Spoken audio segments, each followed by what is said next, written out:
Соңғы сааттарға алынған хабарлар менен 11 каналынын түз эфиринде баяндайбыз. Атыжодо Айгерим Жаныкул бүгүнкү чыгарылышта. Бишкек Ош трассасында болгон кар көчкүдө калган адамдар транспорт министрлигинин алдында ишкананын кызматкерлери болушкан. Бул арада Австралияда Дебит циклону жакындап келе жатат. Өлкөнүн түндүк тарабында жайгашкан Квинсленд штатынын миңдеген жашоочулары эвакуацияланууда. Бул арада Берлиндеги музейден $1 миллион алтын тыйын уурдалды. Чоң зараң жалбырак аталышындагы тыйында Канышанын сүрөтү тартылган. Бул жана башка да кабарлар алдыдагы саналуу мүнөттөрдө.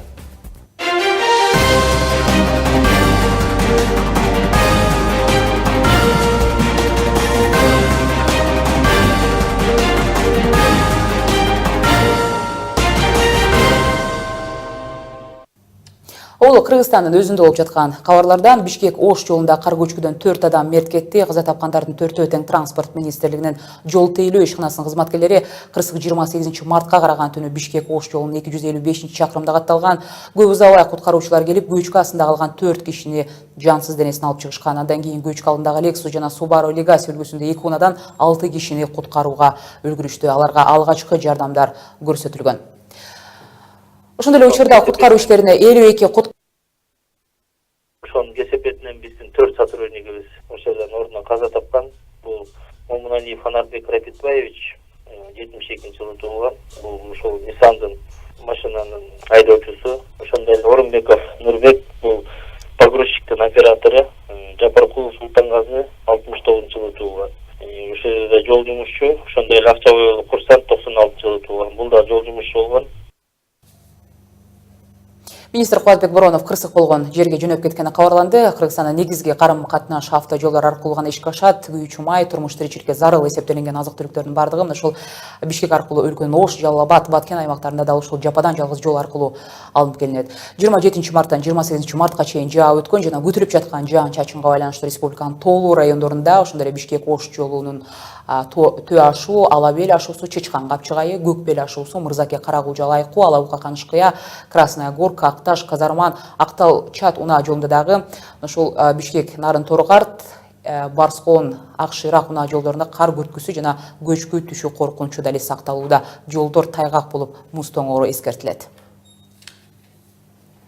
Дүйнө кабарларынан Австралиянын өкмөтү мамлекетке Дебит циклону жакындап келе жаткандыгын жарыялады. Мындан улам алар өлкөнүн түндүк тарабында жайгашкан Квинсленд штатынын миңдеген жашоочуларын эвакуациялап баштады. Бул тууралуу ABC телеканалы маалымдады. Метеорологиялык бюронун божомолдоруна ылайык, келиши күтүлүп жаткан куюн 2011 жылдагы Ясид тропик циклонунан да күчтүү болушу мүмкүндешүүдө. Циклонго болсо 2 даража берилгендиги маалым. 28 март күнү эртең менен анын күчү 4 даражага жетип, шамалдын тездиги саатына 300 чакырымга жетүүсү мүмкүн экендиги айтылууда. Дүйнө кабарларын улантабыз. Украинанын Кыргызстандагы элчиси Микола Дорошенко кыргыз парламентинин депутаттарынын Крымга макулдашуусуз барганына байланыштуу Кыргызстандын тышкы иштер министрлигине нааразычылыгын билдирди. Украин дипломаты Фейсбуктагы баракчасына Украинанын эгемендигинин жана аймактык бүтүндүгүн сыйлоого үндөгөн. Эске салса, Крымга баруусуна чууланган дипломат Крым өлкөнүн бир бөлүгү катары эсептелерин дагы эске салды. Эске салсак, депутат Айым, Йосиф Сталин, Теодор Рузвельт жана Уинстон Черчиллге тургузулган эстеликтердин жанына түшкөн сүрөтүн Крымдагы коомдук түйүнгө жарыялап, Крым биздики деп жазып койгон.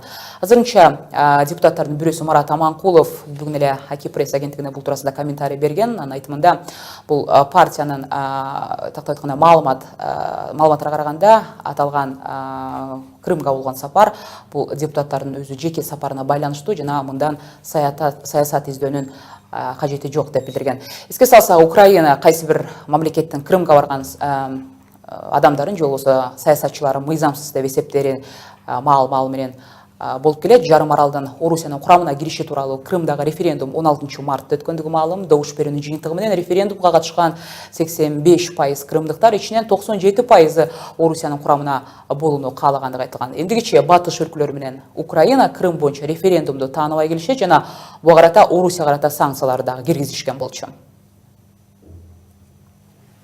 Башка кабарлардан мэрияның алдында капиталдык курулуш башкармалыгы Аламүдүн жана Мадина базарларынын жанына жол үстүндөгү өтмөктөрдү куруу боюнча тендер жарыялады. Аталган арыз Кыргызстандын мамлекеттик сатып алуулар расмий порталына жайгаштырылган. Өткөн жылдын февраль айынын ортосунда Бишкектин башкы архитектурасы калаанын төмөнкү бөлүктөрүнө жол үстүндөгү өтмөктөрдү кура тургандыгын жарыялаган болчу. Санап өтсөм, Манас проспектиси, Мамбетов көчөсү, бул Шабдан Батыр проспектиси, ошондой эле Шабдан Батыр проспектиси менен Жалил көчөсүндөгү Жибек жолу проспектиси, Аламүдүн соода базары, мындайча айтканда, ошол эле Чүй проспектиси менен Бейшенариева көчөсүндө, бул Ош базарынын тегерегинде, мындан тышкары Лев Толстой көчөсү жана КРСУ окуу жайынын корпусунун жанында, ошондой эле Шопоков көчөсү менен Чүй проспектисинин жанында ушул аталган жол үстүндөгү өтмөктөр салынышы пландалууда.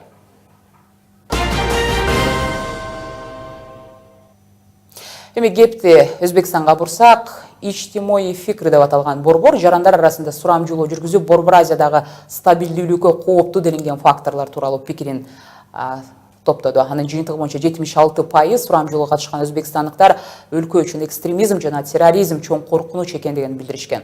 99% болсо ар кандай диний агымдарга карата мамилеси терс экенин айтышса, 89% теракттарды ишке ашырып жаткан уюмдардын максаты ишке ашпайт дешкен. Ал эми Өзбекстанда болсо экстремисттик уюмдардын катарына кошулуп жаткандар билим берүү төмөн болуп жаткандан ушундай көрүнүштөр болуп жатат деп жоопторун узатышкан.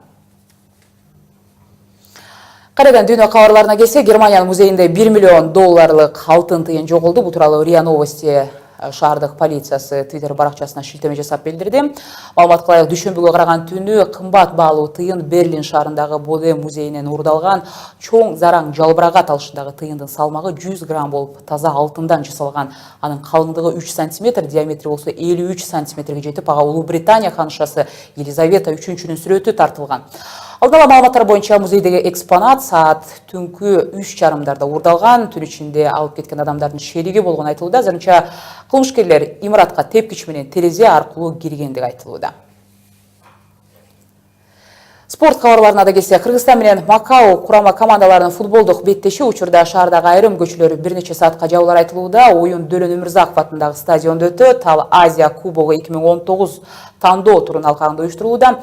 Толокмолдо көчөсүнүн бойлой Чүй проспектисинен Фрунзе көчөсүнө чейин кечки 5-тен түнкү 10-го чейин жол кыймылы токтотулат. Ошондой эле оюндун башталышында Фрунзе көчөсүнүн жарымы Панфилов көчөсүнөн Тоголокмолдо көчөсүнө чейин убактылуу жабылат дешти кайгуу милициясынан. Ошондой эле коомдук тартипке 2,5 миңден ашуун милиция кызматкери көз салып турат. Мындан сырткары унааларды спорт ордосу менен аталган стадиондун жанына токтотууга тыюу салынат. Милиция жарандардын оюнга айнек менен же болбосо желим буюмдарды жана учтуу газ чыгарчу куралдарды алып келбөөнү эскертет. Оюнга билеттер Дөлөн Өмүрзаков атындагы стадиондун кассасында 200 сомдон 500 сомго чейин сатылууда. Кыргызстан Макао футболдук оюнун Сириядан келген Калыс Масуд Туфаели тейлейт.